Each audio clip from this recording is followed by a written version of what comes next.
Welcome back to Morgan's video blog, Morgan's online blog in video format. Today I'm here with Morgan's 2020 resolutions. Now, as January has firmly established itself, I'm finally ready to talk about what 2020 is going to look like for me, I hope. Last year was intended to be a year of revisions, reading, and reflection. And when I wrote up my goals last year, I put them in this order: blogging and vlogging, top. Then reading, revising, querying, beta reading, conventions, and number 7 was writing at the bottom. As I shared last week, I did great on everything on that list except my revisions and querying. You know, the parts of the list that actually get me closer to publication? Does anyone else see the problem here? This year, my focus is on revisions and querying / submitting. As always, I like SMART goals. SMART is an acronym. Specific, measurable, you see numbers and dates. Achievable, I set goals for things that I have influence over. I'm aiming for an agent, getting something published, but unless I self-pub, I actually have no control over those things. I can only make goals for things that I can do myself. For SMART, next up is R for relevant. I'm keeping my exercise goals and healthy eating and guitar playing goals off of here. This is all about my writing, and the relevance should be clear. And finally, for SMART goals, they need to be time sensitive. Obviously, these are resolutions. They're intended to be completed in 2020, but some items might have specific dates associated. So let's take last year's list. It had a good range of things related to my writing, but let's put in a new priority order. First up, this year in 2020, we're going to start with revisions. Last year's goal of revising 3 manuscripts was, shall we say, ambitious. I clearly was thinking more about what it takes for me to edit / clean up a manuscript than I was about what it takes to get feedback from others, integrate it, and polish the draft back into my voice after making all those changes. The manuscript I had ready for querying last year is currently in the middle of revisions with my wonderful mentor. But the mentorship officially ended last April, and although she has generously volunteered to keep at it with me, she has paying work that, of course, takes priority. So we're going through my work 30 pages at a time. My hope is to have the revisions on this done by May, specifically Memorial Day weekend, Balticon, when I run into agents, etc. But life happens, so what can I do on my end to speed up the process? I can make sure that the next batch of 30 pages is ready to go before I get the revision notes on the previous chunk.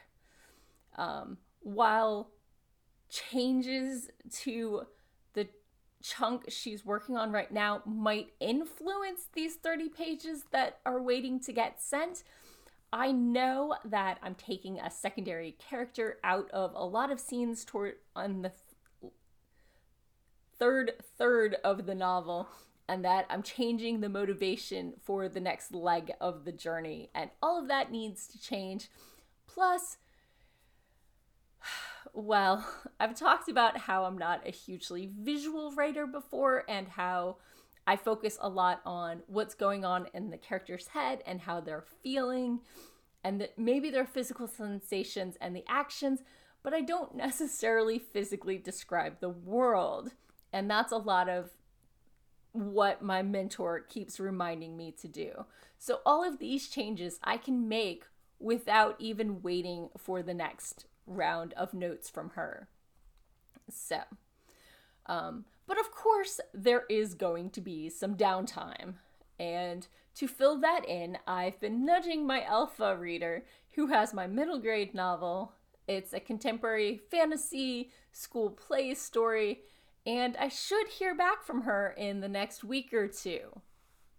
Right? Also, last year included writing over 20 short stories and over 30 poems.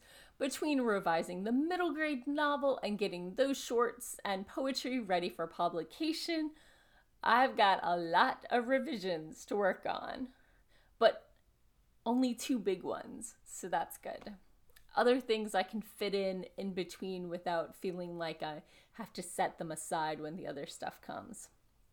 So, number 2 on my list of goals for 2020, querying and submitting. Now, if you haven't tried to get your work published, this item might seem a little confusing. What's the difference? Well, querying is an intro letter and first chapter that you send to a literary agent. And once you have a literary agent, they often make you do revisions before they submit your work to a publishing house. Why do you need an agent? There are many publishing houses that do not take unagented submissions. Agents understand what your contract should look like and what items are negotiable. Outside of a book-specific lawyer, they're the best help you can get with contracts. Plus, the agent's job is to know the market and what your book needs in order to best sell it and who to best sell it to. Typically, when you're querying, you query up to 5 to 10 agents at a time, and you wait for either form rejections or personalized rejections or revise and resubmit requests or that wonderful blessed agent call. Now, submitting your work is a slightly different thing. Submitting a manuscript or a short story or a poem is what you can do to any editor or publisher who is open to it. Publishers who are open to unagented works, literary magazines, anthologies, etc. When you're sending a cover letter and your story to a place that will actually publish or print it, it's called a submission. Typically, submissions are exclusive, unless the guidelines state explicitly somewhere.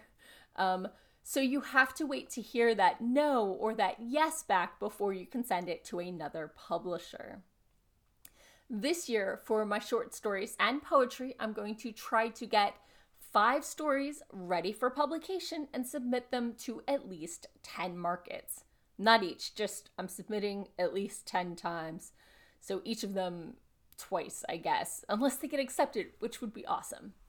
And I'm going to try to do at least half of those submissions before July, just to make sure I'm on a good pace this year and don't forget to, submit or query this year, like I might have last year. So, goal number 3 for 2020, blogging and vlogging. With you, I am finding an audience and I hope creating a community. You are the people whose queries I help polish while you're looking for agents and whose books I add to my massive to-read pile, the people I feature in my author spotlights. Blogging puts me out here. It keeps me accountable and it gives me a way to give back to the community. Plus, I haven't missed a week on my blog since February of 2016, and I've never missed a vlog post since I started in June of 2017. So I'd hate to break my posting streak. Thus, I'll continue putting out a new blog and vlog post every Thursday with writing tips or writerly musings. And I'm already off to a great start on this, but when I have them lined up, I will continue doing query corners where I rewrite other people's queries because it's 100,000 times easier with someone else's. And doing author spotlights on authors with novels coming out. I'm thinking about adding some AuthorTube videos of my massive to read pile, or maybe the occasional brief weekly check-in, since those were pretty popular during NaNoWriMo, but I need to set a specific day and time to post those that I can be consistent on, so that hasn't happened yet. So next up on my to-do plan goals for 2020 is number 4, reading. I did great on this one last year, but I'm not going to look a gift horse in the mouth. I had a lot of travel and I managed to fit in 41 books. And a decent number of them were actually physical books, not just, ooh, I'm bored, let me look on my phone. But a lot of those were new books or rereads. Not as many of them were actually from my massive to read shelf. So, in keeping my goal from last year of reading 26 books, slightly more than 2 a month, this year, at least 10 of them need to already be on my bookshelf. So far this year, I've read a short story, or I finished a short story collection that I started last year, but I bought that one over the holidays because a friend's short story was in it. And I read a book that has been with me since before I moved. So there, I got one off my to read pile. So we're a weekend. That's not a bad start. Number 5 on my goals for 2020, writing. Yet again, writing is so far down my list. At least it's not number 7 this year. I can hear you. I can hear your thoughts, your concerns. What's wrong, Morgan? I thought this was your writing blog. Why isn't this more writer focused? Do you want to be a blogger and vlogger more than you want to be a writer? Well, first, rewriting is writing, and revisions are on the top of my to-do list this year. The goal is publication, and I have 4 manuscripts, over 21 short stories, and over 30 poems. Just looking for a home. More writing right now just means a larger backlog of things I still need to polish. But never fear, I will be doing Octoporimo again, writing a poem a day for October, and then NaNoWriMo, writing 50,000 words in 30 days. Although, if I am really stumped for a plot in November, I will rebel and revise at least 5 short stories or one of my rough draft manuscripts. But knowing me, I'll probably find some way to make 50,000 new words happen. Number 6 on my to-do list this year, beta reading. I will be reaching out to beta readers as I wrap up revisions on the middle grade novel, hopefully before August. Last year's goals of having revisions of 2 different manuscripts done by May and July were unrealistic. As always, I do like to keep my beta reader pool to no more than 8 readers, typically from different backgrounds. I usually give them separate copies so that their feedback won't influence what the others think of the story. I am considering joining a local critique group. And I feel that short stories are better for a critique group because it's hard to remember when you do a chapter a month what happened and where the story is going, and to really get a feel for the pacing. But short stories are great. Plus, they're better for open mic night. So there is that too. And on the flip side, I'm currently a contributing editor to the Oddville Press, oddvillepress.com, an online literary magazine of odd but not really fantastical or sci-fi tales. And I am a regular beta reader for my dad, who has retired from his day job and enjoys filling my inbox. Not to mention, of course, I have some great critique partners and writer friends who have been known to reach out for feedback. I will try to commit to no more than 3 full-length betas this year, though. And number 7 on my list this year, conventions. I intend to hit Balticon again, Memorial Day weekend in May, and if everything works out, money, passport, WorldCon in August in New Zealand. I did submit again to be a panelist for Balticon, and this year I got in. Plus, I believe that they have accepted all of the panels I suggested. I suggested topics that I talk about on this blog that I feel I can talk competently on, and that my unpublished perspective won't be a detriment to my authority on the subject. Like, people who have been published for 20 years might not be as familiar with what the querying landscape looks like today, and I can give you a bird's eye view of what it looks like from this side of the, querying queue. So, how do I know that Balticon approved these panel ideas? They recruited me to be on their programming staff, apparently attending 30 panels a year for the last 5 years. Made them suspect that I might have opinions about what topics make for good panels and who are the good panelists that they should definitely invite back. So that is another time commitment. What does being on panels net me? Why do I do this? Well, first, it's greater reach for this vlog and my blog, plus a larger audience when I get published. Hopefully, it's a way to make more friends and supporters. And finally, it's, a chance to talk in person about all the stuff I obsess over on this blog and I'll get to talk to actual people about it rather than talking to myself on camera and hoping that some of you might listen and maybe comment. But Morgan, how does attending a convention count as a writing goal? Isn't it just for fun or your social media addiction?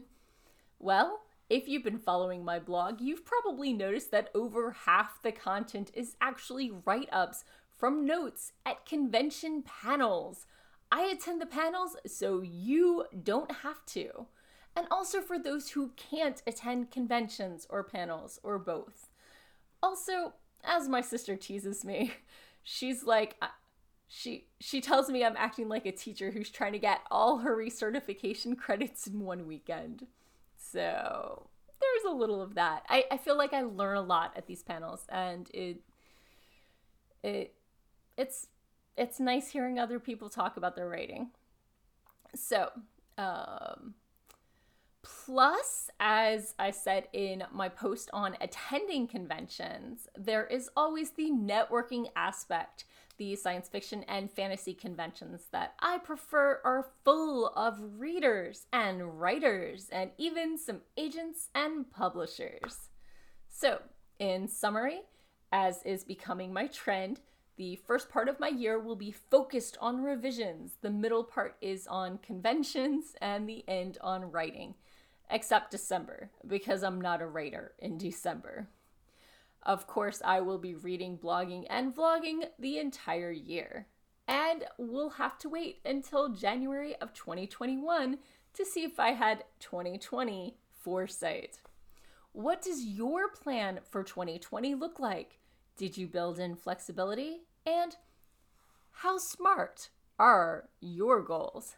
Let me know in the comments below. As always, feel free to subscribe and tune in again next week for more writing posts and writerly musings. Bye-bye.